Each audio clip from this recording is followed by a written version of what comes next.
Welcome to the channel. I'm Nathan and this is Hallway Ski Reviews. Today we're going to do a comparison series between the Volkl M7 and the Enforcer 94 from Nordica. So these two skis are pretty comparable. They're only 2 millimeters apart in the waist width. They are both powerful, strong, great carving skis with some versatility built into them, so you can use them all across the mountain. The Nordica Enforcer has a very conventional shape of rocker camber rocker. They increased the tail rocker in the new 94 compared to the old 94, and they also changed the wood, like where they were getting the wood. This wood is just a little more snappy and responsive feeling, and you know, they probably have maybe 5 mils or 6 mils, somewhere in there, of camber underfoot.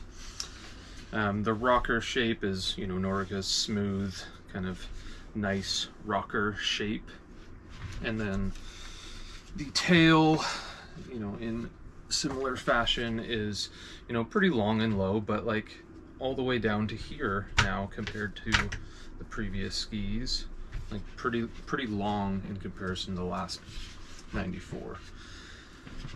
You know, similar to all of the Nordica Enforcer series, they have their little diagram on the back that shows where the rocker starts, where the widest part of the ski is, and as you tip these things up on edge, you actually get a longer effective edge, which, you know, creates more stability and edge hold and all of those things. Not uncommon across the ski world, but Nordica has been doing it for a while and they do a really great job at it. I don't currently have the Nordica M7 with me. I did a demo on it. So as an example, I do have a Nordica 88, the little brother, and we'll use it for a profile thing because they're pretty similar. But really long, really low rocker, comes all the way down to here, and then just super long until there's a little splay at the end. And these actually have, I think, a little more splay right at the tips than the M7s. They're pretty flat. Camber underfoot is maybe 3 mils, pretty low. And then similar in the tail, you've got the same really long, low rocker to a little bit of splay at the end. So that is rocker shape and profile. Flex wise, the Enforcer is a little stiffer than the Nordica M7, and you feel it on snow. It's definitely stiff and responsive. So when you tip the Enforcer up on edge, even at a fairly low speed, like let's say 15 miles an hour or something like that, it's already starting to feel quicker and more responsive than the previous skis. They do have, you know, it is more fun, more snappy, more quick and agile at slower speeds than it's ever been. A big improvement in that way. The M7 needs, I don't know, maybe 5 miles an hour more speed before they kind of come alive and start getting quick and snappy. But they do have a lot of energy built into them, so as you can kind of get them going, they become more and more, you know, energetic as you get those turns kind of snapping back and forth. And you know, the shape of this is kind of where some of that responsiveness is coming from, whereas the M7, you're getting it more from like the response out of each turn as you go into it, and it gets like kind of more dynamic as you get those turns started. The M7 is both more precise and more slarvy, depending on your snow conditions and the terrain that you're skiing, you know, on piste, off piste, you know, spring snow, fresh snow, you know, beat up, choppy snow. It can both feel either more precise or more slarvy, you know, and this is depending on the snow and the edge angle that you're creating with the ski. The Nordica Enforcer is more consistent across those different snow types and you know, where you're skiing on the hill. It does fairly well respond in the same way, no matter what it is across the hill, which is, you know, pretty demanding. But it does have some versatility built into it, and the M7 has, you know, definitely has some versatility built into it. On piste carving performance, both of these are very fun, very dynamic, very powerful skis. And like I said, this guy, you know, starts off turning and feeling more fun from a lower speed than the M7. But then I also think, in conjunction with that, that this actually has a higher speed limit than the M7, just because of its dampness and its crud busting performance over the M7, where, you know, the M7 feels very precise on edge. And, you know, if you're looking for precision, you go M7 for sure, and if you're looking for more damp crud busting performance, then you'd go 94. Off piste, you know, in moguls and variable terrain, again, this feels more consistent across different snow conditions and, you know, through the moguls and bumps and things. Really tight bumps. Both of these skis are kind of a handful because neither one wants to bend that much into the bumps, and you tend to have to kind of take a different approach to it than you would on a softer ski. I found that I enjoyed the feel of the Enforcer 94 in bumps over the M7, just because the M7 kind of either feels slarvy when you have them very flat, and then when you get them tipped up more, they're very, you know, quick to catch and very precise on edge.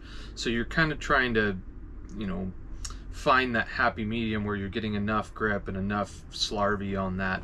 And they kind of have a very polar opposite feel depending on how you're skiing them. But it is fairly smooth. It is totally manageable, and in softer bumps, or, you know, as long as it wasn't too deep, but like soft flattened bumps or spring conditions, the M7 is a total blast and is very dynamic and very easy to ski. You get it in like variable conditions, and then that kind of precise feel is going to feel a lot more catchy. These guys in bumps, I tend to ski them a little less slarvy like the M7, and I tend to ski them a little more, you know, forward and, you know, driving the ski down the back of the bumps, and kind of doing more like a jump turn style, and kind of just letting it, you know, stay aggressive in every single turn, just jumping into each bump and letting the, you know, the bump throw the ski. This feels maybe more dynamic in bumps, whereas the M7 feels so, you know, precise that sometimes it can over grab and pull. You know, as a whole, these skis are not a ton different. Like, they're actually pretty darn similar. And how they approach the mountain feel, you know, like aggressive, powerful, strong on edge skis. And, you know, there's just some minutia in how they're differing. And, you know, it's pretty small, but like, if you like one feel over the other, there you go. So off snow, you know, off piste, soft snow performance, I tend to like this guy a little more in like a fall line approach, kind of just like down the fall line, more aggressive, going faster. The M7 I tended to take more of like a slarvy approach, and kind of letting the ski flat base and float a little more. That felt better to me with the M7.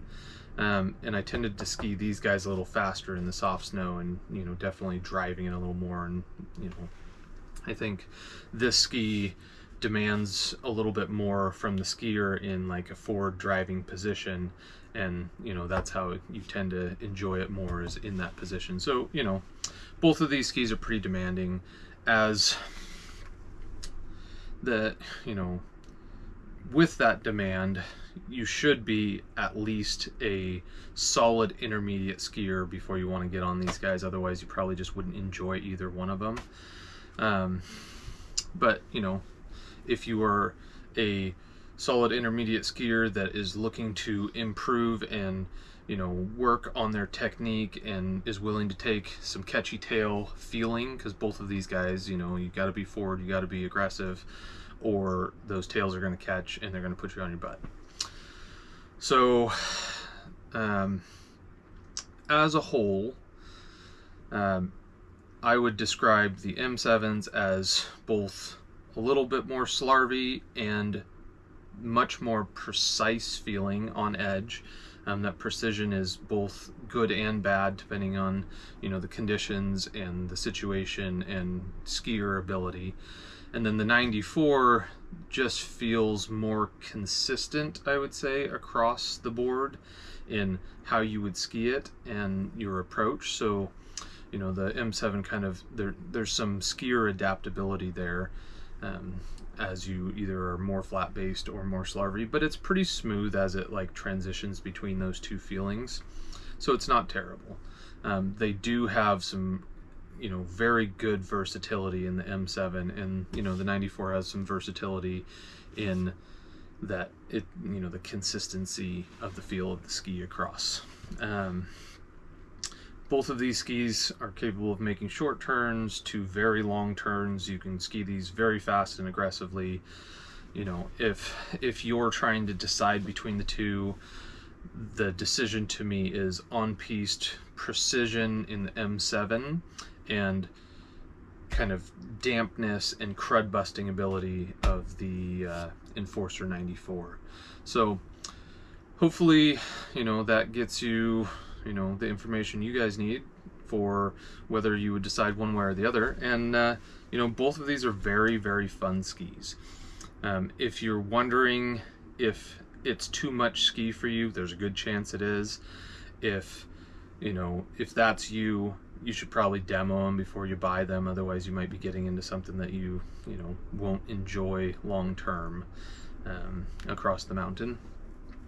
But both fantastic skis, both have a very high performance character across all kinds of situations, snow days, and you won't be sad with either one of these. They're so great that you're just gonna have a great time. So I'm Nathan. This is Hallway Ski Reviews. Like and subscribe below. If you have any questions, comments, go ahead and hit me up, and happy to answer them. Thanks. Talk to you on the next one.